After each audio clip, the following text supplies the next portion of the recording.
to lead the Broncos to an offensive touchdown, but the defense was able to pick up the slack, sacking Derek Carr 4 times and returning Carr's only interception for a touchdown. The Broncos improved to 5-0 with the 16-10 win over the Raiders.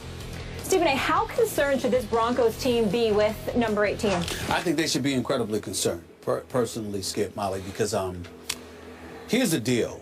Your running game, C.J. Anderson, Ronnie Hillman, combined for only 43 yards on 18 carries. They didn't even average 2.5 yards a carry. If you're not running the football, you're putting that much more pressure on Peyton Manning. Those 2 interceptions he threw, by the way, to the ageless wonder that is Charles Woodson, who never had an interception in his career against Peyton Manning. 2 39-year-olds. That's pretty good. Right? 2 39-year-olds is Charles crazy. Woodson is phenomenal. Phenomenal, considering his age and the position that he plays and what he was able to do. Excuse me. And that second interception was spectacular. And that was a flooded ball on the part of Peyton Manning. There was no zip, a lot of air under that ball. Charles Woodson read it all the way, went over there and snatched it out of the air. I give him a lot of credit for that.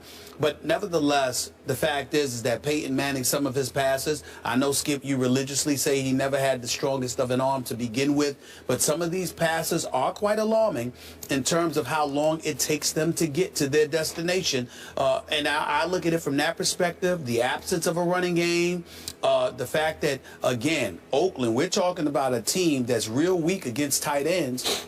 Peyton Manning targeted Owen Daniels 5 times, not 1 reception at all, against a team who's notoriously weak in defending the tight end spot. Steelers playing tonight. They've given up 4 touchdowns to tight ends as well. Something else we'll talk about maybe a little bit later. But I look at the Oakland Raiders, and I'm just saying they were ripe to be had. They're on the come up. They look better, despite the game-saving interception by Chris Harris for the Broncos, who's been on our show, who's a damn good cornerback and doesn't get nearly as much credit as he deserves, returning that 74-yard interception for a touchdown. Denver's defense is big time. Shane Ray and those boys coming in replacement of DeMarcus Ware after he went out with the back injury. Somehow, some way, when you look at this defense, they just step up. And they show up, and they got 22 sacks on the season thus far. That's incredibly impressive. That's 4.5 a game. So I'm looking at this pass rush. I'm looking at their secondary. They've got the secondary. They've got the ability with Von Miller and others to get to the quarterback. You got Aqib Talib and Chris Harris back there. I look at them as a very, very impressive defense. Dare I say potentially elite. They keep this up, it will be verified.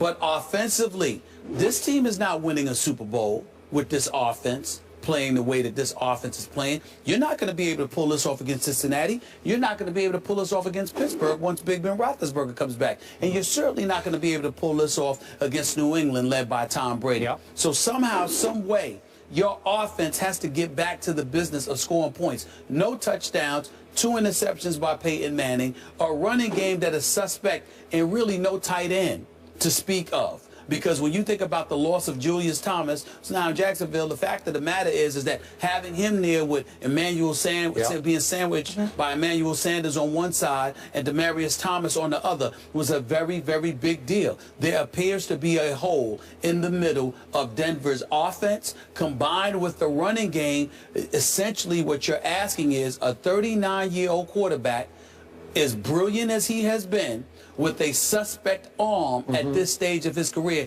in terms of consistency, Skip. Not that he can't make the throw. It's that over the course of 60 minutes, how many of those throws can you make relying on folks on the outside instead of folks in the middle of the field? That is not going to produce a Super Bowl appearance or a Super Bowl title for you. I'm very concerned about Denver. Okay.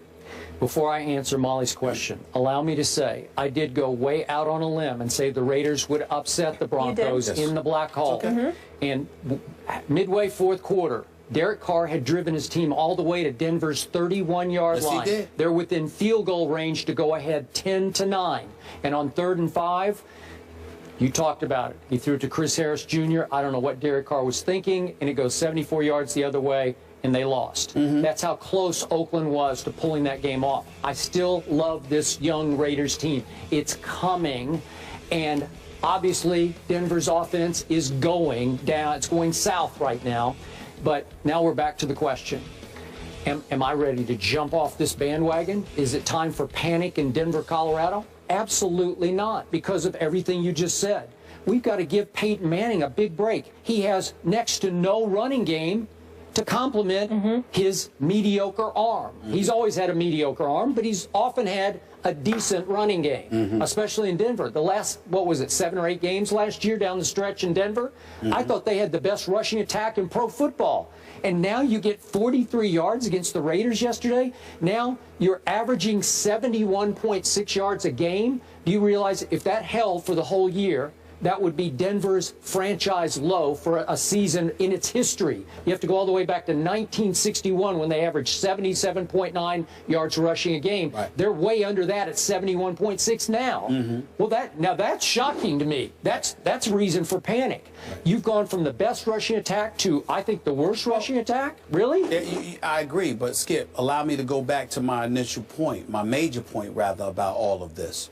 It's a football field. We watch the football game on TV, and we're not appreciating how wide a football field really is. And so when you look at it from that perspective and you're thinking about questions about the arm strength of a 39-year-old who wants experience for neck surgeries, okay? And your target, your main weapons are on the outside. You give him nothing in the interior, and you give him not to say Owen Daniels is nothing, but you give him virtually nothing compared to what you once had, at least at this particular moment. It appears that way. Nothing in the middle and nothing behind him to run the football. By the way, we didn't even get into the offensive line, which has been suspect all year long. They switched Columbus and some other guys in and out trying to change bodies on the offensive line. So let me get this straight. I'm Peyton Manning. I'm 39 years of age. We've got me on this football field. I've got people behind me ain't performing. I've got somebody at the tight end spot to really shorten the field and narrow the scope for me. It's not much there compared to what I'm accustomed to having. And oh, by the way, in the midst of all of that, I have a suspect offensive line. That's a problem. And so to me, it just speaks to the greatness, like you said, of a Peyton Manning, because to me, I find it miraculous that he's doing what he's been able to do in terms of moving the change, dictating pace, chewing up the clock, making sure his defense gets some rest. Peyton Manning is helping out in ways that people don't even realize, because what happens is the defense isn't overwhelmed because they're exhausted from being out on the field every minute because their offenses are walking 3 and out. But he's not producing points the way we're accustomed to seeing him, because for some reason the combination of John Elway and Gary Kubiak didn't address his needs as much as they tried to address the team's needs. Well, can I get to the bottom line, which is 5-0? I mean, they're 5-0, right? Peyton Manning is 5-0. I mean, that's pretty great given everything we just said. Yeah, well, him, Fran Tarkenton, Tom Brady, the only one who's done it more than 4 times in their career. We get all of that. The flip side to it, Skip Bayless, is this. When you're that great, we're not measuring you by what you do in the regular season.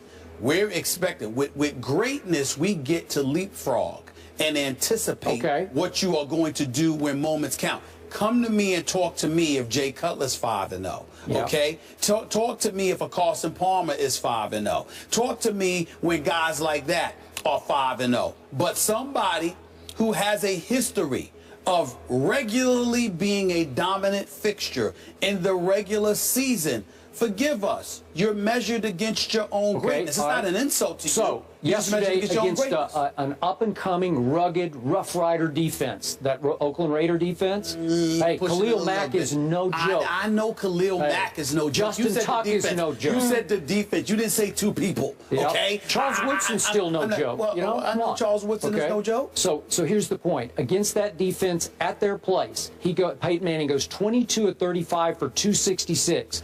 I'll take him over Brandon Weeden. I got to tell you, if you give me Peyton Manning next time the Cowboys play at your Giants, I'll take it. That's not exactly a ringing endorsement. Well, but I'm just saying, really? I'll take it. Okay, so yesterday he had 0 touchdowns and 2 interceptions. I think a lot of this overreaction to poor Peyton, this gnashing of teeth, is fantasy madness. It's fantasy inspired, and the world has gone fantasy mad. But it's like, he didn't throw a touchdown pass. What is he up to now? I don't even know. I've lost track. Is he 6 and? I don't know, but he's won 2 games this season without scoring an offensive touchdown. Yeah, it's got like 7 interceptions. Yeah. Okay. So my point is, everybody's fixated on the low touchdown passes because the world needs Many fantasy owners need Peyton to throw lots of touchdown passes, right? And he's not throwing touchdowns. Oh, my God, he's washed up. But the only number I care about is 5 and 0. Well, Skippy's got 6 touchdowns, 7 interceptions. Okay, Let me say this to you. I don't pay attention that much to fantasy football. Maybe we should. Because I got news for you.